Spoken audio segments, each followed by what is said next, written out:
What's going on, guys? It's Will with DFS Army, back with another video for this week. PrizePicks NFL Week 14.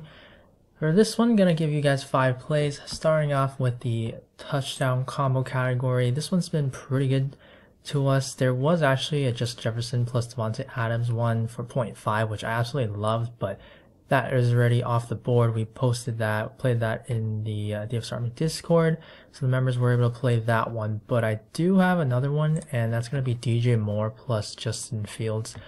Taking the Moore as well, 0.5 touchdowns here. So this game, the Bears are taking on the Detroit Lions, and it is a 43 total with the Bears as 3.5 home dogs. They currently are pretty much projected for 2 total touchdowns as a team. The over 2.5 line sits at plus 160 on DK, so the chances are that they're only going to score 2, but also that doesn't mean that they can't score more than 2. And when we do look at this Bears team, these are their 2 best playmakers, and they have a healthy running back room now with Donta Foreman, Khalil Herbert, and Roschon Johnson. But if they're going to be down this game, they probably are going to have to use a pass catching back, so that's not going to be Foreman. If they are able to start the ball, they're not going to be able to, or they don't start trailing too early in this game, then okay, maybe they do get one on the ground. But the chances are that they're going to have to get a touchdown, at least one through the air. And DJ Moore is just the clear-cut #1 target on this team. And when you are going to be chasing from behind, the ball's going to be in the quarterback's hands. And so Justin Fields, with his scrambling ability, there's multiple ways. He throws it to DJ Moore or he runs it himself. So this one for 0.5 against the Detroit Lions, their defense hasn't been as great recently. So I think the chances are pretty good for one of these guys to get one. The second one here, this is a weather game. There's actually a lot of weather games this week. Also a lot of uncertainty, so that's why we're not getting some categories with the fantasy points and also the targets, just injuries, and then the wind, the rain. And this is one of those games. It is going to be windy and rainy. We don't know how severe the impacts will be, but this is at least projected right now on a Friday, so 2 days before the game actually is to be played, that there's going to be some impacts for this game. And Nico Collins, less than 5.5 receptions. Tank Dell is out, so yes, that does open up more targets. However, and actually also Dalton Schultz is going to be out. Noah Brown is questionable. Robert Woods he did play last week, but John Mechie III actually played a similar amount of snaps, so it's kind of weird there. But this is just a tough matchup. You have CJ Stroud now pretty much having Nico Collins as his #1 guy, which makes it easier for the opposing team, and especially when the opposing defense is the Jets. It's going to be very tough because he's going to get all the attention on him, so it's just going to be difficult for him to get open. And then on top of that, you're going to have to deal with some terrible football conditions. It's going to be tough to throw. You probably see these teams try to run the ball more than usual, and Houston can do that. I think with how they started this season, they weren't really able to. They had a lot of offensive line injuries, but now they're healthier, and now they also have both their key running backs, Dameon Pierce and Devin Singletary, healthy. So they can definitely just kind of let them do the work, at least early on. And the Texans, they're also projected to win. They are 3.5 road favorites. And this game, because of how bad the weather is, and also without Tank Dell and Schultz, and then Zach Wilson starting on their side, this Jets offense, not great. So it is only a 33 total. So if they're not gonna have to throw even when the game gets to the second half, they can just kind of really ground and pound here. And yeah, Nico currently sits at a -140, so the odds do also like this one. The third one is going to be Alvin Kamara, 32.5 receiving yards, taking the more on this one. Now this game is going to be played in a dome, so no need to worry about that.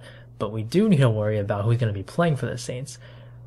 Derek Carr is expected to play. Chris Olave he's sick, but he's also expected to play. And then you have Rashid Shaheed and Taysom Hill, who didn't practice, but somehow they're still listed as questionable. So I would guess that they're going to be out, because typically players who don't practice at all aren't going to play on Sunday. But we'll wait and see. And then you have Juwan Johnson, who did practice limited fashion for the entire week. And he is also questionable. So I think Juwan will play. And currently the line for Kamara is at 35.5 on DraftKings. So we're getting $3 of value. But that's going to move depending on these injuries. So if all these guys are in, then you're going to see Kamara's line drop. If one of these guys are out, then you could see 35.5 become like 38.5 or something. So I'm okay with taking this one, even though you can say there's some risk of this line being too high when it's all said and done, but it's Kamara. He's just one of the best pass catching backs in the league.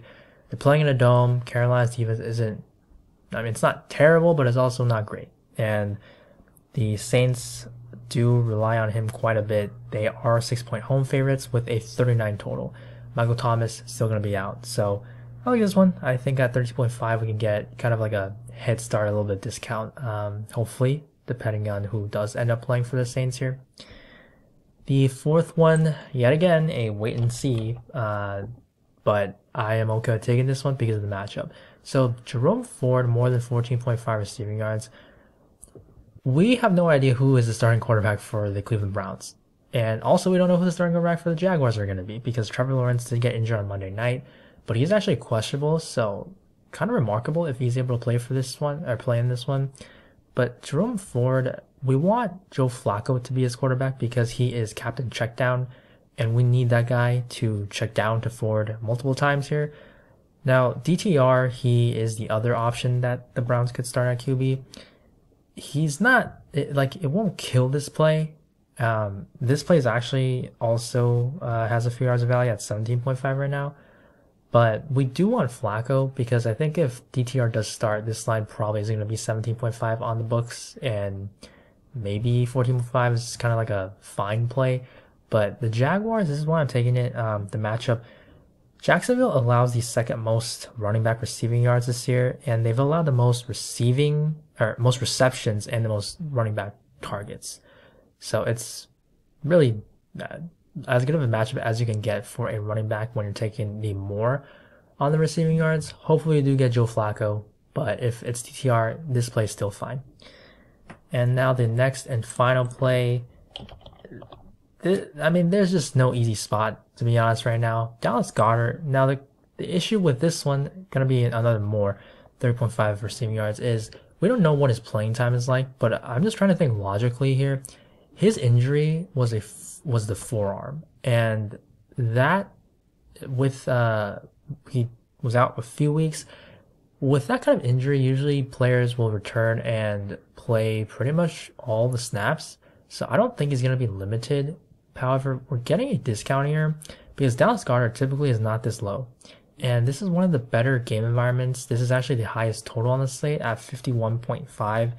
The Eagles are 3.5 road dogs, so they are projected to have to throw. They're going to be trailing late in this game. And if that is the case, it's the highest total. They are going to be in a positive game script for Goddard. It just fits, and it's basically we're getting kind of a discount here. Typically it's like 40 yards or maybe like 42. So it's basically kind of like a one catch discount. 3.5 receptions, I don't think that's bad either. Maybe something I can take on the books.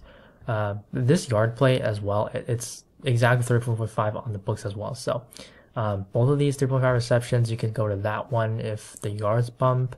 But yeah, I think Goddard's this is also in a dome in Dallas. So with so many concerns here on this slate, this one, it feels okay. It's just the playing time that we're not completely sure about. So those are going to be the 5 plays. Just a lot of uncertainty right now with this week 14 slate, injuries, the weather. So we'll get some clarity hopefully tomorrow, whether that's in the afternoon or with those late night tweets. So we'll see. We'll see how this goes. Also with fantasy points and target categories, those will be posted for the DFS Army members in the Discord. If you're not a member, do check us out. Post plays every day, me and Sniper, Mutt.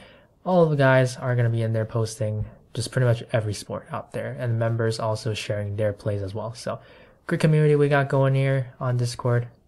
This video, doing these every Friday night for NFL. Got a few more weeks of football left this year, so gonna try to keep this going. Hit 4 or 5 last week. Gonna go for that 5 of 5 for this week. So hopefully hit 5 of 5 for that 10x. Thank you guys for watching, and good luck on this slate. And I'll see you in the next video. Bye.